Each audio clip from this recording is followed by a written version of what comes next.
are you laughing at? Just the front page of the internet. Have you seen this one? Yep, read it. How about this one? Read it. You know, they really should consider going digital, don't you think?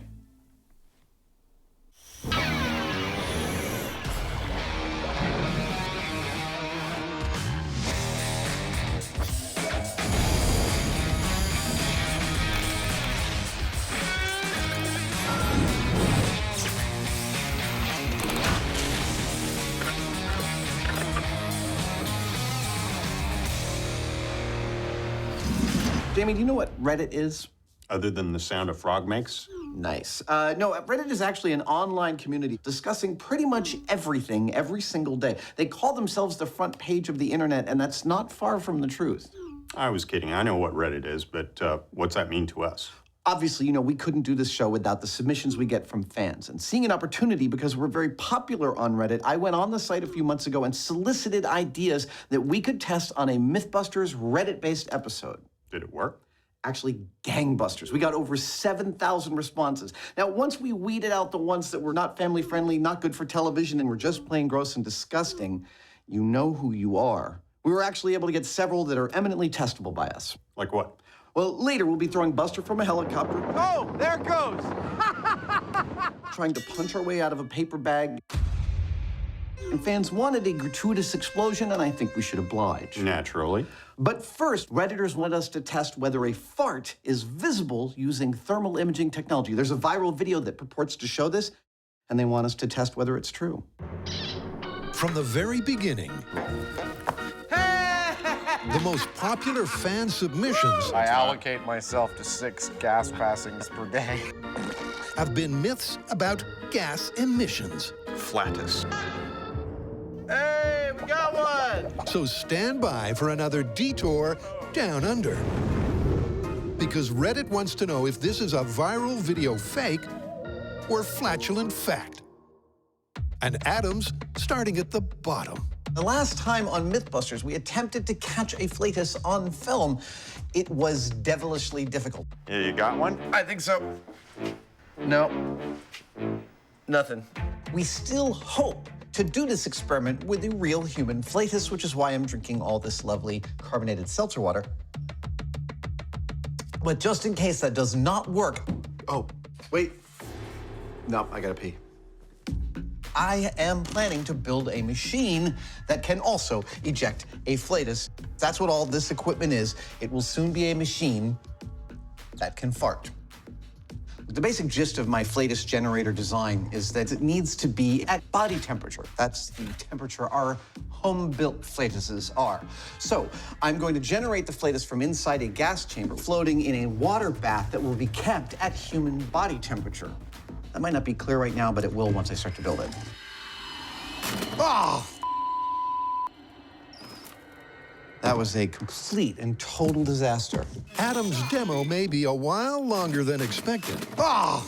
Meanwhile, here's a hotshot Heineman talking tech. So the story here goes that you can use a thermal imaging camera to see a flatus. And we've ended up using these quite a bit on the show to tell whether things are hot or cold. Like some demented elf. And you can see by looking at the image of my face that the bright yellow areas are the hot ones. The darker blue ones, like my hat, are colder. So given that gas coming out of my body should probably be about the same temperature as my body, you would think that it would show up. Yep, a thermal camera measures infrared light, Just putting my hand down. calculates temperature, and renders a scaled image from the data. Older technology does so in black and white. Modern, ultra-sensitive cameras like ours have a full range of color. But can it really pick up hot air? With no natural flatus forthcoming, Yeah. Oh, wrong end. Adam I'm gonna build a fart maker. I'm gonna make it fancy fart maker. fast forwards production on his magnificent machine to produce human temperature flatus. Ha! Perfect. All right, okay. Here's how this works. Clearly inside, I've got an air chamber. That's where the farts are formed. Around that, I have a water bath, which I will keep to a constant human body temperature. I also have an ambient thermocouple inside the air chamber telling me what the temperature is inside there. When that gets to 98.6, I am going to let fly, literally let fly with this. And we're gonna see if that's visible on our thermal imaging camera. While Adam waits for his wind machine to warm to the occasion, Are we allowed to show this on television? I can't believe we are. it's on to your second suggestion. So what's next? Next up is a bad day for Buster. Basically, Redditors want to know what would happen to Buster if we threw him out of a helicopter while he's inside of one of those giant inflatable hamster balls. Right, but that's a brand name, so we can't say so we call it a hamster ball. Redditors want to know if the inflatable ball would break Buster's fall and allow him to safely leave a helicopter without a parachute. If it turns out to be safe, can I do it? Knock yourself out. In this high-flying fling, Buster's being chucked from a chopper in style. This is going to be big. All right, Reddit, you asked for it, and we are going to do it. Shut up. I'm standing in a runway in Half Moon Bay, California, about 30 minutes south of MythBusters shop. It's only gonna hurt for a little bit. Just for an instant. And soon, Buster will perform another in a long line of Darwin Award-type stunts. He's going to figure out if this is a viable method of survival when you're thrown from a helicopter. But first, of course, I'm gonna need to take it out for a spin. It was one of Reddit's most popular suggestions, and opinion is divided on the potential result. The math says that the ball's largest surface area will slow Buster's terminal velocity by more than half, and it will also cushion his impact like an airbag. But will it make the 1,000-foot fall survivable? To find out, Buster's ride arrives. The big dog. Sharp-eyed MythBuster fans will recognize this helicopter. It's been on our show before. Over 10 years ago, I actually sat in the open door and dropped Buster in an inflatable raft. The Sikorsky will be doing the heavy lifting, but in this epic test, he won't be flying solo. So that we can give you Redditors the best possible footage of what happens here, we hired a specialized separate helicopter with its own carbon fiber, gyro-stabilized camera thingamabobby. It's gonna be great. Maybe not for Buster, who gets to be the fall guy not once, but twice. Once in the ball, and once as a control without. But how will his injuries be measured? We've used electronics in the past to measure shock loads to things that we're testing, but there's an inherent problem with them in that a lot of this stuff that we do is so violent that we break the instrumentation in the process and we don't get our measurements. So we've gotten in the habit of using these things. They're shock watches, and they're pretty basic and foolproof. I'm putting 50G shock watches on the head, and I'm gonna be putting 100G shock watches on the chest, which is what it takes to kill somebody there. Here's how this is gonna work. All right, Buster, here you go. 3, 2. Buster and I in this helicopter are gonna fly to 1,000 feet. Have a nice flight there, guy. Thank you, or did you mean Buster? I meant Buster. Okay, cool. You don't care so much about it. When we get to 1,000 feet, I'm going to drop that sandbag to make sure we're aimed correctly. Well, here we go. I will then cut Buster's seatbelt, kick him out of the helicopter, and drop him on the target. That's our control to see what happens when Buster falls without anything breaking his fall.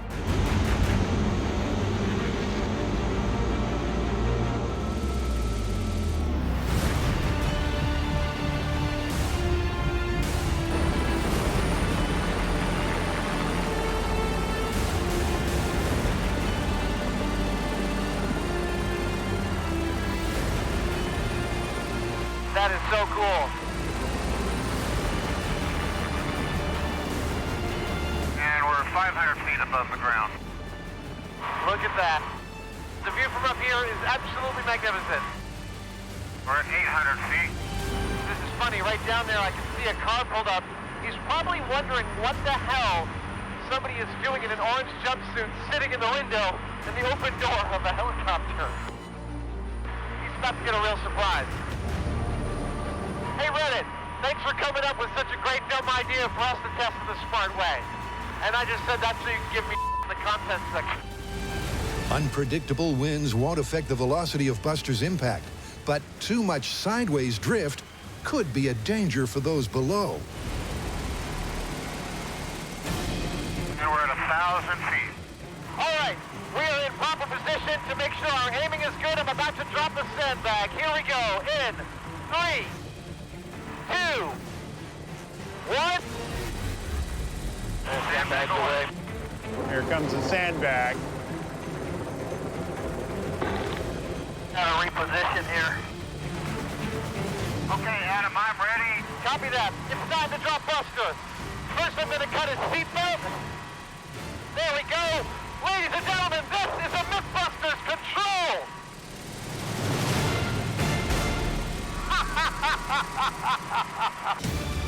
There he goes. That was beautiful. Man, that looks terrifying.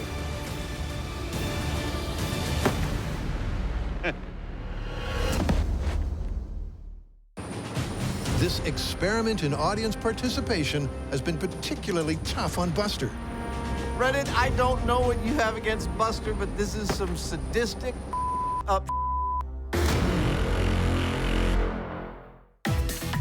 Dear MythBusters. Dear MythBusters, From the very beginning, fan feedback has been integral to the MythBusters MO. No more car! And that concept has culminated in this fan-led Reddit special. We are starting with what's called an AMA, an Ask Me Anything, in which I log into Reddit. That's the best question ever. And take open questions from the entire user base. Seriously. Yep, this is where it started. I'd like to see if shooting the chain between handcuffs really breaks the chain. Does Jamie have a special document saying he's protected from seal hunting? Wow. An intimate date with Adam and 36 million Redditors. Am I a time-traveling archaeologist trying to understand pop culture who somehow broke their device to travel through time and are stuck in the present trying to gather the materials to complete my device? What maker skill do you still lack and most covet? TIG, welding, aluminum. After a typically raucous conversation, that I can't read on television. a request for ideas, All right, let's see what we've got. Oh, someone noted the inflatable ball we used in our Raiders of the Lost Ark episode. Wanted to know if you could put someone in that and throw them out of a plane. led to an awesome foursome of fan fables. I've always wanted to do this kind of story with this level of fan interaction. The result? Can an inflatable hamster ball save Buster from a 1,000-foot fall? I think he might have pooped himself. All right, so for our control, Buster's dead. Well, and most importantly, the sensors worked, and if they worked in this case, they'll work inside the inflatable. Every single shock watch was tripped, with a red line indicating a lethal impact. And no wonder. The math says Buster hit the ground at an estimated 120 miles per hour. So, bring on the ball. So getting Buster into this inflatable and getting him all hooked up and rigged on the helicopter, Turns out there's nothing I can't find a lazier way to do. it's a little more involved than just chucking him in the chopper. It's gonna be tricky.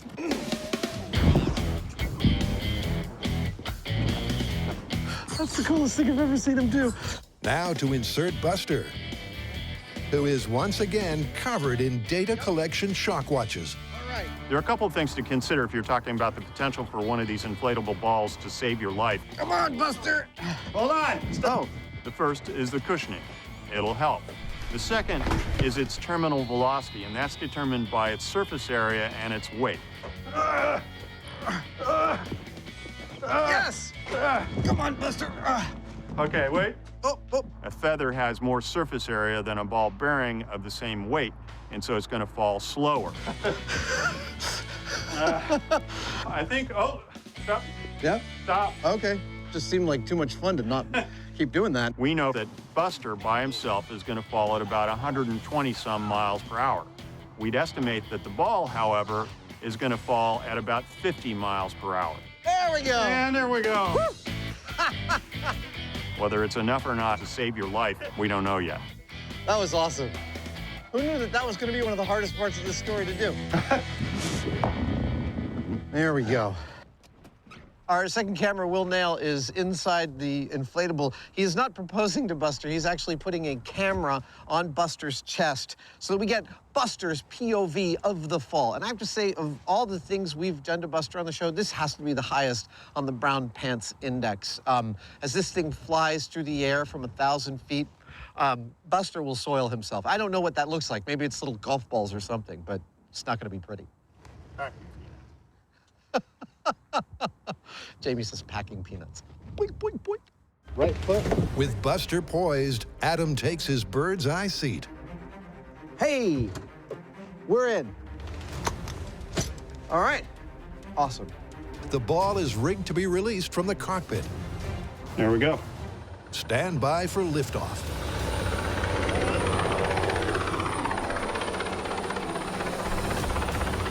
All right, this is how this is going to work. Buster, inside the hamster ball, will be hanging below this helicopter on a tether.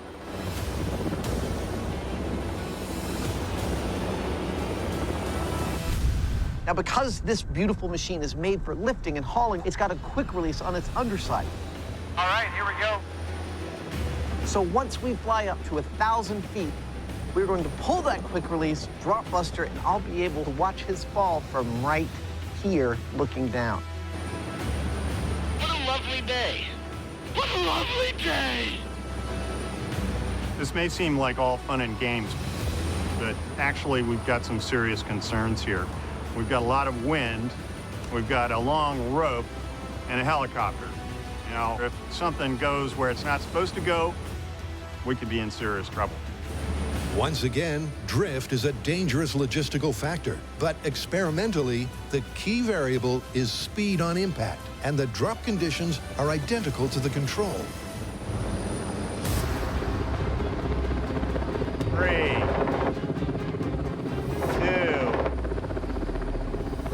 1. There it goes. And away she goes. Oh!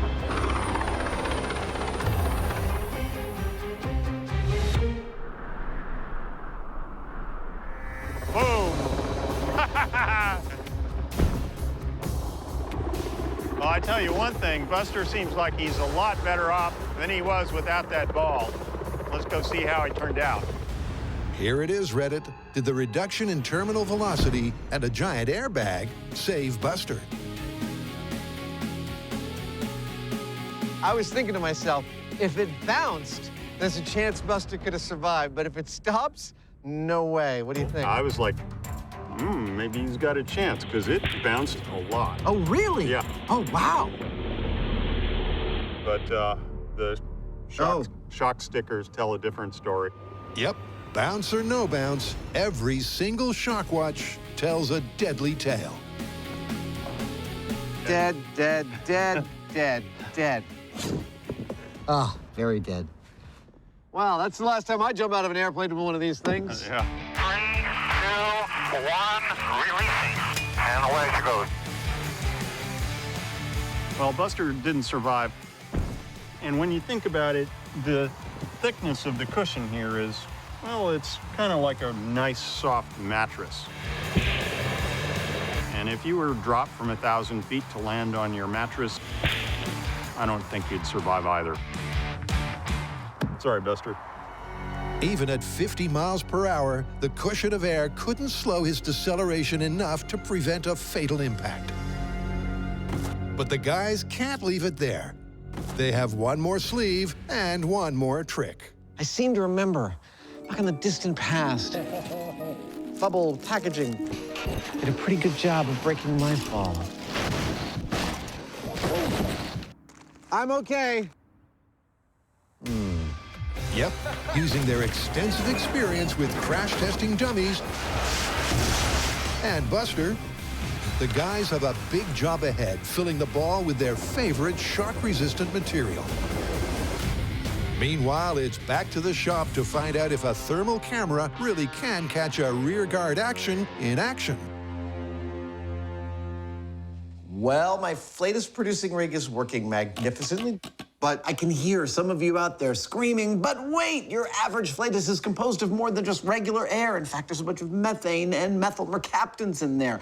There's a reason we're not adding them to this, because our FLIR thermal imaging camera does not care what kind of gases are in the flatus. It only cares about what temperature they are, and that's what this rig is geared to do. And if you disagree with me,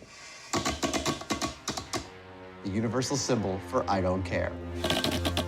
Well, I just polished off my 4th pint of carbonated water, and nothing is happening. But this is why I started building the machine in the first place. All right, Mr. Heinemann, I got the correct temperature. With Adam's machine at body temperature, That thing looks like a big that's farting. Reddit, stand by to have your curiosity cured. All right, Reddit, here we go. I'm gonna produce a human body temperature poot on the thermal imaging camera and see if it registers. Here we go. 3, 2, 1.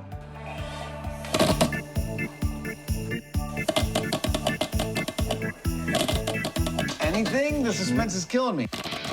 Nothing. Nothing. Nothing. Nothing. It sounds great, though. I know. Just saying. It might be music to Jamie's ears, but even in close-up, Here we go. this myth is looking busted. Nothing at all. I can see the nozzle's actually heating up quite a bit from the air going through it. Right. But there's no indication of any kind of gas coming out of it. Okay. So under normal room temperature conditions, you can't see a fart on a thermal imaging camera. But I chose my words carefully because I'm thinking, could it be you could see it if the room was a lot colder? Yep, maybe if there's a bigger difference between the surrounding air and the body temperature flatus, Mental-powered liftgate. It's really cool. the camera could more easily detect the backside blast. In we go. That's the theory. Cue the cold. How's the thermal image looking? Beautiful. Yeah? Yeah. At 10 degrees below freezing, the differential is now 75 degrees. 3, 2, 1. In the shop, it was merely 15. Anything? Nothing. Nothing? Nope. Still nothing.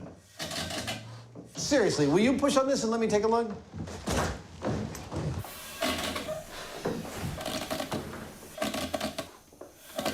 Nope, you're right. Nothing.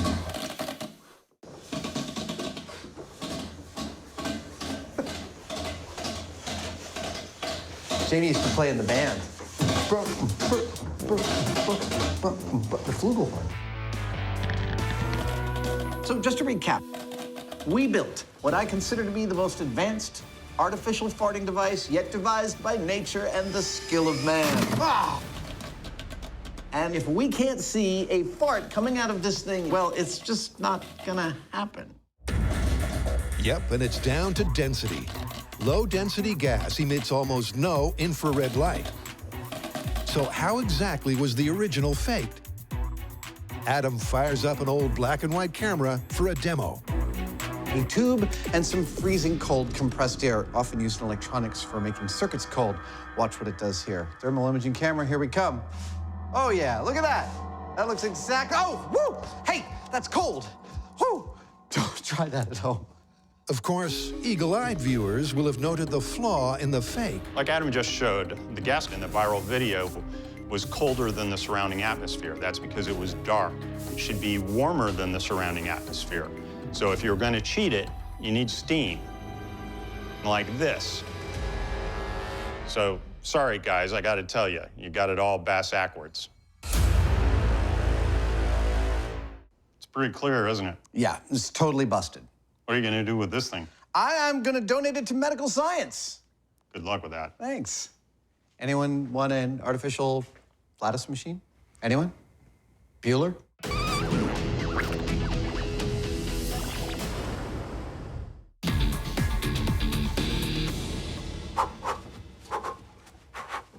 You look hot.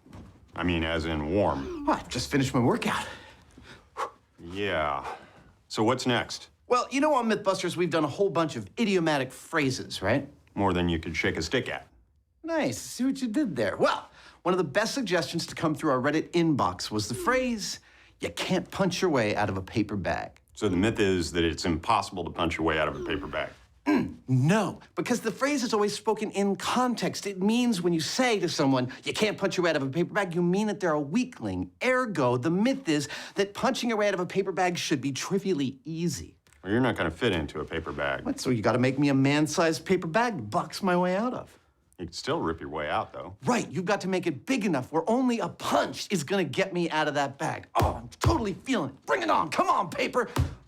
Oh, yeah. Oh, you want a little? Where'd Jamie go? Come on. Jamie? He hit the shop for some science on why this idiom may not be as cut and dried as it seems. Well, the thing is that a punch involves two components. One is the fist, which is moving, and the other is the target, which is not. Now, if the target actually starts to move, then everything's different. That's a game changer. To demonstrate the difference between a stationary and a moving target, Adam sets up a load cell, a device that registers force in pounds. 3, 2, 1. Look at that. About 35 pounds force to push through that. Yeah, my fist could have totally done it. Yep, anyone can apply that amount of force. But Loose piece of paper, load cell. 0.5 pounds of force. if the paper is able to move, Adam can't register anything close to the required 35 pounds. That is the key. The paper has to be able to move. Allow me to explain. Graphics, please. If the bag is too small, less than an arm span, it would be way easy to just hold it in place and rip it. But if the diameter is greater than my arm span, say 6 feet, then the paper could theoretically accelerate out of the way of my punch, and it might not be possible for me to apply the requisite 35 pounds of force. Yep, for this myth, size really does matter. Okay, time to build our own giant shopping bag. I'm gonna keep it in exactly the same proportions of this bag. It's just gonna be much bigger. There we go. That's one big-ass grocery bag. Yeah. The paper opponent is prepped. But not only does Adam have no idea how to throw a punch, after removing the muscle suit, it's clear he's seriously out of shape. Cue the training sequence. Now, if I'm going to punch my way out of a paper bag, it behooves me not to underestimate my opponent and learn about punching from a professional standpoint. Looks good. Let's get gloved up. All right. Let's see what you got. Cool. This is terrifying. And my guide in this will be Paul Wade. He's a former Northern Ireland kickboxing champion, San Francisco Golden Gloves champion, and he is the owner of the 3rd Street Boxing Gym right around the corner from the MythBusters shop. That's it. Paul is going to show me a little bit about what punching is really about. See what you got. Come on. But first, he needs to get a gauge of just how green and useless I am in the ring. Oh, I haven't told him yet that the last fist fight I had, I was in the 3rd grade. Sorry, JP. Time. What we got to do is get a little bit of a setup. 1, 2, 3. Boxing, like any martial art, is highly technical. Hip rotation. Exactly. Good balance. And delivering a powerful punch Pop. Hit into it. is as much to do with form All right. as it is with speed and strength. Knowledge Adam didn't have until today. Straight arm. Bend your knees. Good. Turn your hip. And again. Go. Paul is running me through the paces, 1, 2. and the first thing I am learning 4, 3, 2. is that this is an incredibly mental sport. 3, 2. I don't remember 3. 7, 6. I know I'm not breaking any brand new ground with that, but it's kind of astonishing how much mental presence you need to be thinking about Cover that chin. how your body is moving. Roll out. Roll in. Good. Turn. I like that. I feel like the color I should be wearing is green, not blue. The killer who's vanilla, come on. Jab, slip left, good. Not bad, not bad, not bad. It's been a long, hard session. But now Adam can at least start the experiment with the ability to throw an entry-level punch. A weapon coming through. Yes, jab. So it's back to base to see how he measures up.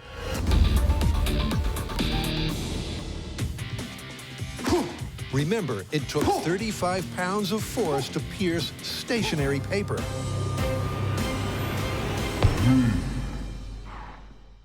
Nice. Paper. 593 pounds force. That's what you got coming to you.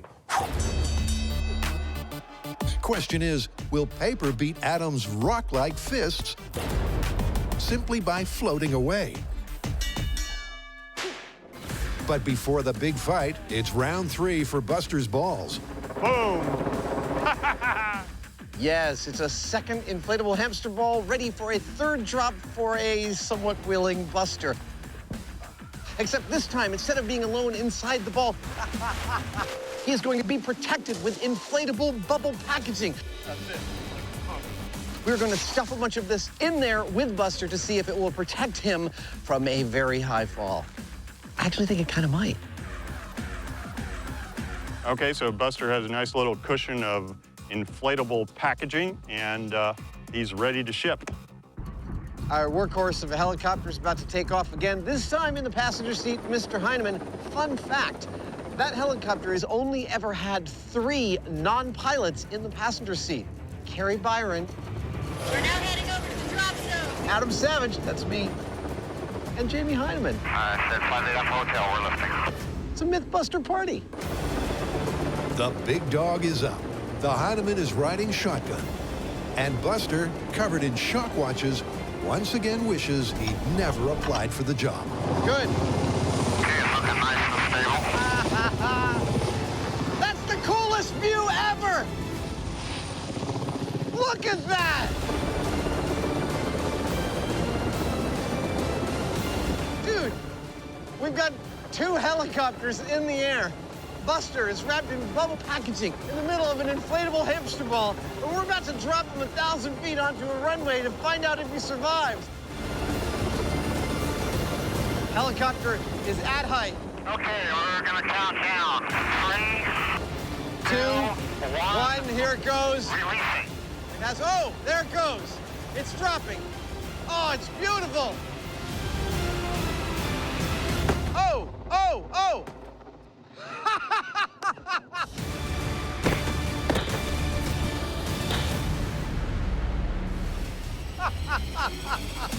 Oh, that is awesome.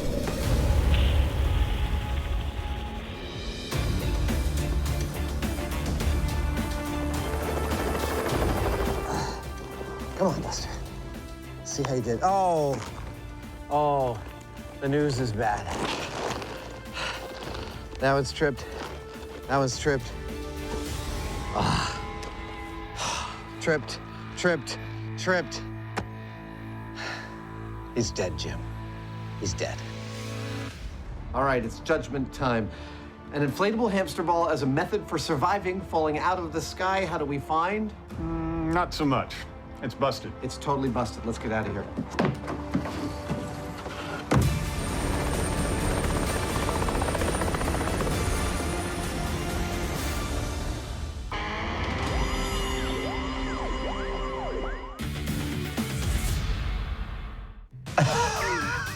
The MythBusters are about to test if it really is easy to punch your way out of a paper bag. Yeah. The evidence so far is mixed.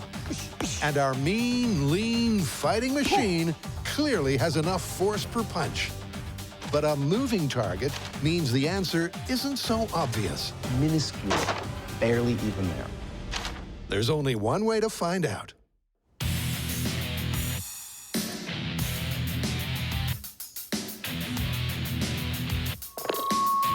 Ladies and gentlemen, welcome to the Paperweight Championship of the World. In the red corner, weighing in at 175 pounds, Adam, the killer who's the nailer, Savage. And in the blue corner, weighing in at 2.5 pounds, is the reigning champion, Paper Bag. Ladies and gentlemen, let's crumple.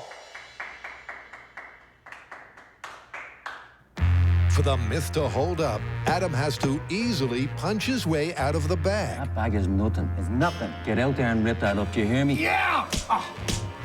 To measure such a subjective parameter, Adam will be timed and repeat the experiment over 3 rounds Go get him, killer. before assessing effort versus expectation. All right. All right, Jamie, I'm ready. Round 1.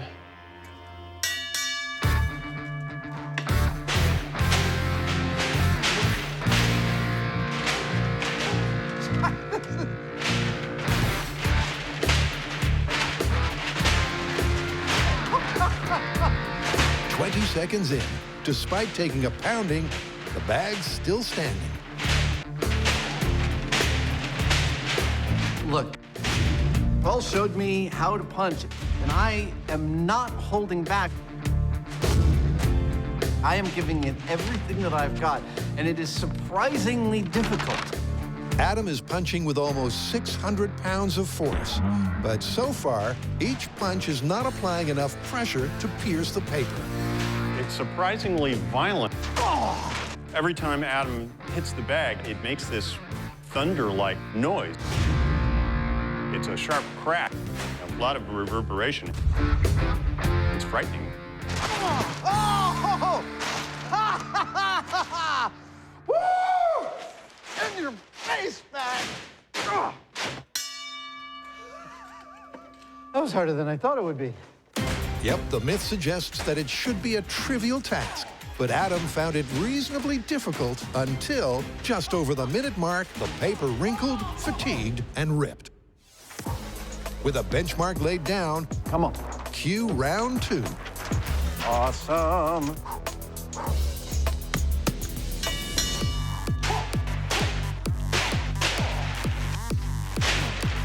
Once again, it's clearly not a simple matter. Hold on. Where's my... I lost my glasses. Hang on. Got him. And once again, it takes just over a minute before the creases and crumples accumulate to the point where a single punch can break through. Yes! Yeah! Woo! And when round 3 yields an almost identical result, the final tally is... Bag 0, Adam 3. But here's the thing. It took me almost a minute each time to punch my way out with the gloves on. So as far as I'm concerned, the myth is kind of on the fence right now. I'm not sure exactly how to call it. But for due diligence, there's one thing we haven't tried, which is, what if I take these gloves off? That's what we're gonna do next. The gloves are off, and the variable in this experiment is surface area. The contact area of Adam's knuckles is considerably smaller than the large padded glove. All right, Jamie.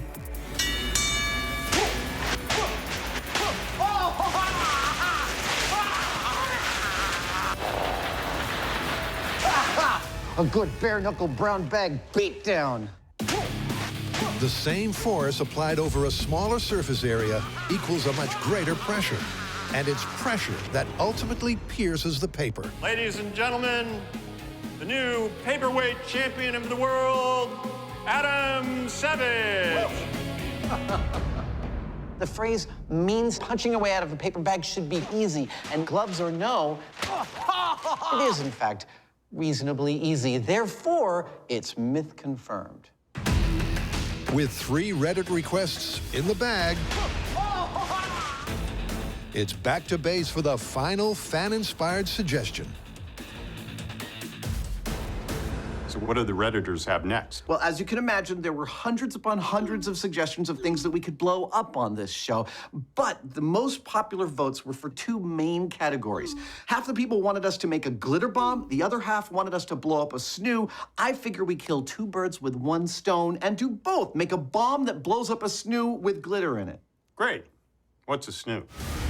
This is the snoo. And Reddit has requested their lovable logo go out in a glitter bomb of glory. Adam and Jamie are only too happy to oblige. But will it be the epic Big Bang ending everyone wants? There's only one place to find out. Redditors, if you're fans of MythBusters, you are even deeper fans of the location in which I am standing, cleared of brush for 20 or 30 acres and nestled into the hills of Dublin, California. This is the Alameda County Sheriff's Department bomb range, without which it's not too much to say MythBusters would not be MythBusters. We have been blowing up stuff on this specific range for more than 10 years, and it's the perfect place for us to detonate your beloved snoo. All right. Isn't it kind of ironic that we just had this built? It was like born yesterday, and today we're killing it? That's our usual style, isn't it? Yeah. Question is, Snoo coming through. how do you make a glitter bomb out of a 2D digital cartoon? Well, before you blow it up in order to fill it with glitter, paint, and high explosive. Wow, that's beautiful.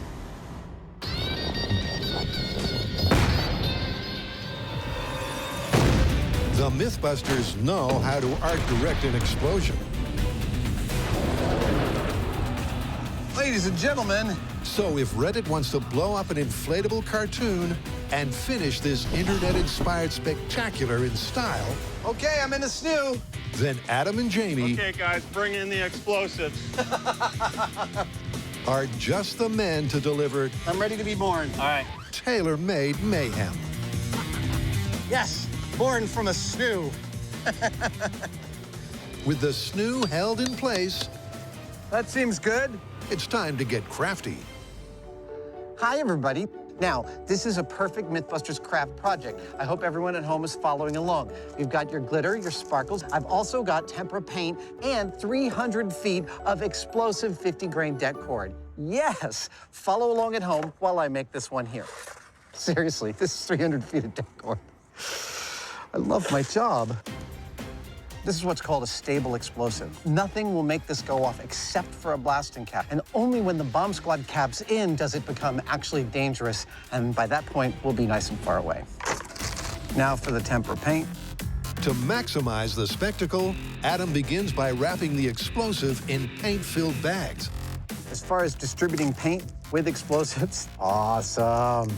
I actually built a machine and made art from the detonation. Oh, yeah! So I'm using that experience here to make sure we get a nice even spread, like a clown wig of death.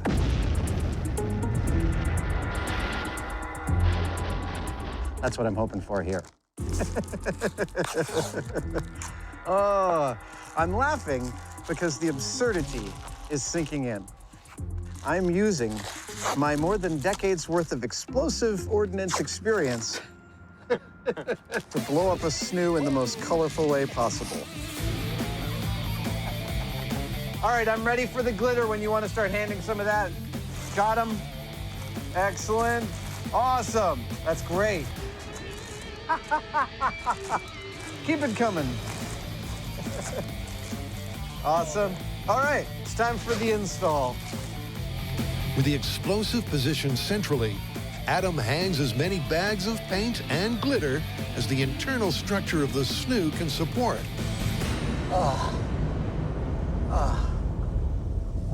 It's hot in here. Before making a quick exit, Let's go.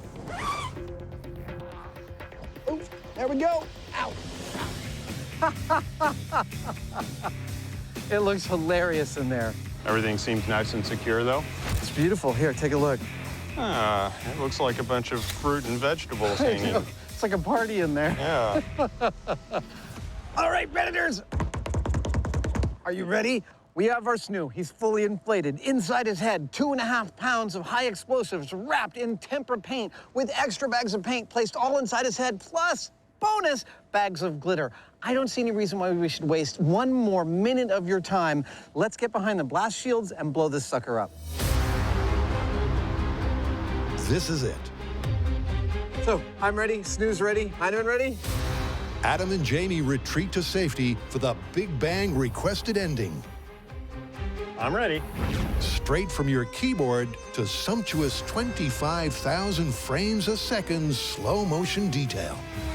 Redditors, for your gratuitous enjoyment, We're painting by numbers, and the numbers are 3, 2, 1.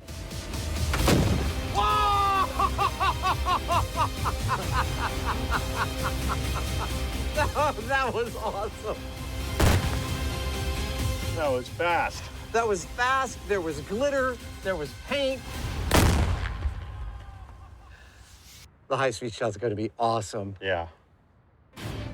brace yourselves. The high speed is coming.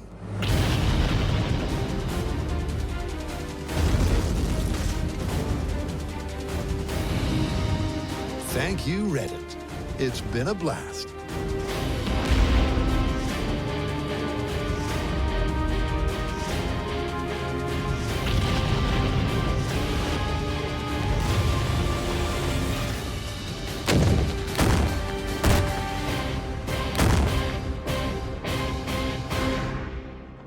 You know, I think that's the first time we've ever blown up an inflatable something or other. I've blown up lots of them. What do you mean? Really? Yeah. I don't want to know.